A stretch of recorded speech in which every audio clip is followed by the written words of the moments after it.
আসসালামু আলাইকুম ষষ্ঠ শ্রেণীর শিক্ষার্থীবৃন্দ, আশা করি ভালো আছো। আজকের এই ভিডিওতে আমরা তোমাদের বিজ্ঞান বইয়ের চতুর্থ অধ্যায়ের অনুশীলনী সমাধান দেখব। পৃষ্ঠা ৩৬ এবং ৩৭ নং পৃষ্ঠার অনুশীলনী সমাধান। তো প্রথমে লেখা রয়েছে বহুনির্বাচনী প্রশ্ন, এগুলোর উত্তর আমরা দেখে আসি।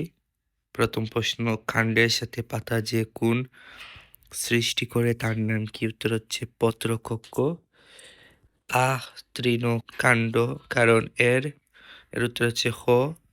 এরপর নাফিসা খানমের প্রথম বছর আবাদকৃত উদ্ভিদটির কাণ্ডের প্রকৃতি কিরূপ? উত্তর হচ্ছে লতানো। এরপর নাফিসা খানমের দ্বিতীয় বছরে আবাদকৃত উদ্ভিদের কাণ্ডের ক্ষেত্রে বলা যায়, এর উত্তর হচ্ছে ক। এরপর আমরা দেখতে পাচ্ছি সৃজনশীল প্রশ্ন দুটি রয়েছে এবং সংক্ষিপ্ত প্রশ্ন 4টি। চলো এগুলোর উত্তর দেখে আসি। তো দেখতে পাচ্ছ, ক, সপুষ্পক উদ্ভিদ কাকে বলে? উত্তর হচ্ছে যেসব উদ্ভিদের দেহে মূল, কাণ্ড ও পাতা থাকে এবং ফুল, ফল ও বীজ হয়, সেসব উদ্ভিদকে সপুষ্পক উদ্ভিদ বলে।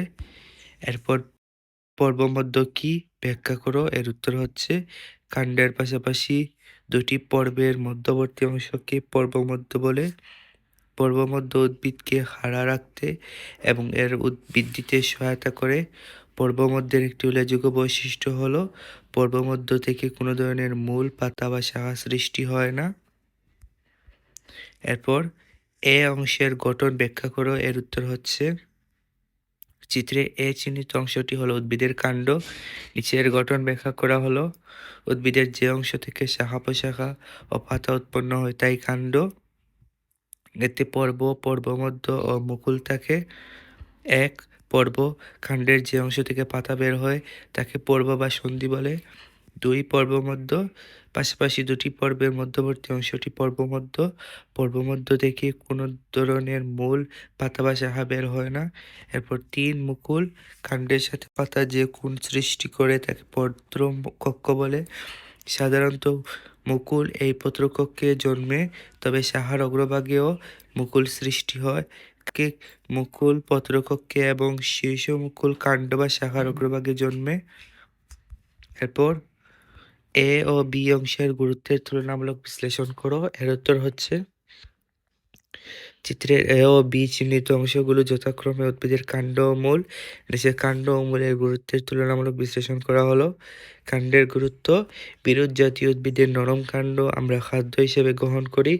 গোল আলু, আদা, পুঁইশাক, ডাঁটা, কচু বা ওলকচুর কাণ্ড আমরা সবজি হিসেবে গ্রহণ করি। খেজুর, আখের কাণ্ড হতে পাওয়া রস উপাদেয় পানীয়। বড় বড় কাণ্ড থেকে আমরা ঘরবাড়ি, আসবাবপত্র তৈরি কাঠ পেয়ে থাকি। পাট বা শনের কাণ্ড থেকে প্রাপ্ত আঁশ দিয়ে দড়ি, সালা, কাপড় ইত্যাদি তৈরি হয়। এরপর মূলের গুরুত্ব, মূলা, গাজর, শালগম ইত্যাদি উদ্ভিদের মূল উপাদেয় সবজি হিসেবে আমরা খাই। শতমূলী, সর্পগন্ধা ইত্যাদি উদ্ভিদের মূল থেকে দামি ওষুধ তৈরি হয়। মূল উদ্ভিদকে মাটির সাথে শক্তভাবে আটকে রাখে, ফলে ঝড় বাতাসে হেলে পড়ে না। মূল মাটি থেকে পানি ও খনিজ পদার্থ শোষণ করে। উপরে আলোচনা থেকে বলা যায় মানব জীবনে এ ও বি অর্থাৎ কাণ্ড ও মূলের গুরুত্ব অপরিসীম। এরপর 2 নম্বর সৃজনশীল প্রশ্ন, মূল কাকে বলে? উত্তর, উদ্ভিদের পর্বমধ্য ও অগ্রমুকুলবিহীন অংশকে মূল বলে। এরপরে প্রশ্ন, আম গাছের পাতার ধরন ব্যাখ্যা করো। এর উত্তর হচ্ছে আম গাছের পাতার বৃন্তের উপর একটি মাত্র ফলক থাকে, তাই একে সরলপত্র বলে। এই পাতার ফলকটি অখণ্ডিত। এ পাতার মধ্যশিরাকে প্রধান শিরা বলে, যা থেকে শিরা উপশিরাগুলো বের হয়ে আসে। এ পাতার কিনারা অখণ্ডিত বা অসম্পূর্ণভাবে খণ্ডিত থাকে। এরপরে প্রশ্ন, আতিফের পর্যবেক্ষণকৃত অংশটি উদ্ভিদের কি কাজ ব্যাখ্যা করো। উত্তর হচ্ছে আতিফের পর্যবেক্ষণকৃত উদ্ভিদ অংশটি হলো কাণ্ড। কাণ্ডের কোনোটির শাখা প্রশাখার বিন্যাস মোট আকৃতির এবং কোনোটি গম্বুজ আকৃতির। নিচে পর্যবেক্ষিত উদ্ভিদ কাণ্ডের কাজ বর্ণনা করা হলো। ১. কাণ্ড, পাতা, ফুল ও ফল এবং শাখা-প্রশাখার ভার বহন করে। ২. কাণ্ড, শাখা-প্রশাখা ও পাতাকে আলোর দিকে তুলে ধরে যাতে সূর্যের আলো যথাযথভাবে পায়। কাণ্ড শোষিত পানি ও খনিজ লবণ তার শাখা-প্রশাখা, পাতা, ফুলে এবং ফলে পরিবহন করে। পাতায় প্রস্তুত খাদ্য কাণ্ডের মাধ্যমে দেহের সর্বত্র ছড়িয়ে পড়ে। কচি অবস্থায় সবুজ কাণ্ড সালোক সংশ্লেষণের মাধ্যমে কিছু পরিমাণ খাদ্য প্রস্তুত করে। এরপরে প্রশ্ন হচ্ছে, তুমি কিভাবে আতিফ এর পর্যবেক্ষণকৃত কাণ্ডের শাখা প্রশাখায় বিন্যাসকে আলাদা করবে বিশ্লেষণ করো। এর উত্তর হচ্ছে, আতিফের পর্যবেক্ষণকৃত কাণ্ডগুলো হলো গম্বুজ ও মঠ আকৃতির। নিচের শাখা প্রশাখার বিন্যাসকৃত আলাদা করার উপায় বিশ্লেষণ করা হলো। গম্বুজাকৃতি এ জাতীয় উদ্ভিদের প্রধান কাণ্ডটি খাটো ও মোটা হয় এবং শাখা ও উপশাখাগুলো এমনভাবে এই প্রধান কাণ্ডে বিন্যস্ত হয় যে উদ্ভিদটিকে একটি গম্বুজের ন্যায় দেখায়, যেমন আম, জাম, কাঁঠাল ইত্যাদি। মোট আকৃতি এসব উদ্ভিদের প্রধান কাণ্ডটি থেকে এমনভাবে শাখা প্রশাখার সৃষ্টি হয় যে পূর্ণাঙ্গ উদ্ভিদটিকে একটি মোটের ন্যায় দেখায়। এ উদ্ভিদের নিচের দিকে শাখাগুলো বড় এবং ক্রমান্বয়ে উপরের দিকে শাখাগুলো ছোট হয়ে থাকে। সম্পূর্ণ গাছটি নিচ থেকে উপরের দিকে ক্রমশ সরু হয়ে মোটের ন্যায় আকার ধারণ করে। দেবদারু, বিলেতি জাউ, বট ইত্যাদি গাছে এ ধরনের কাণ্ড দেখা যায়। সুতরাং উপরোক্ত ভিন্নতাগুলো পর্যবেক্ষণ করে আমি সহজেই আতিফের পর্যবেক্ষণকৃত কাণ্ডের শাখা প্রশাখার বিন্যাসকে আলাদা করব। এবার আমরা দেখতে পাচ্ছি সংক্ষিপ্ত প্রশ্ন, ধান গাছের মূল কি ধরনের মূল ব্যাখ্যা করো। উত্তর, ধান গাছের মূল হলো গুচ্ছমূল, যা এক ধরনের অস্থানিক মূল। ধান গাছের বনমূল নষ্ট হয়ে তার পরিবর্তে কাণ্ডের নিচের দিকে একগুচ্ছ সরু মূল সৃষ্টি হয়। এই মূলগুলো একত্রে গুচ্ছাকারে জন্মায় বলে এদের গুচ্ছমূল বলা হয়।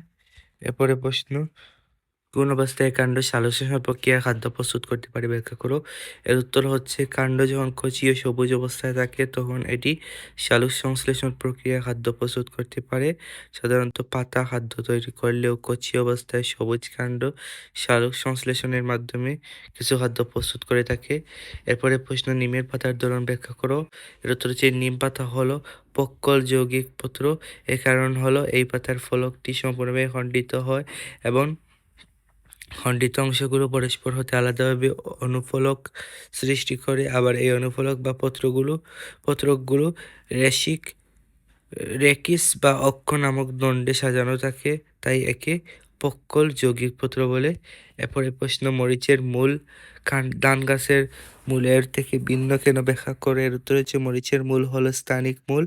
এর ভ্রূণমূল বৃদ্ধি পেয়ে প্রধান মূল হিসেবে সরাসরি মাটিতে প্রবেশ করে প্রধান মূল শাখা প্রশাখা বিস্তার করে। অন্যদিকে ধান গাছের মূল হলো অস্থানিক গুচ্ছমূল।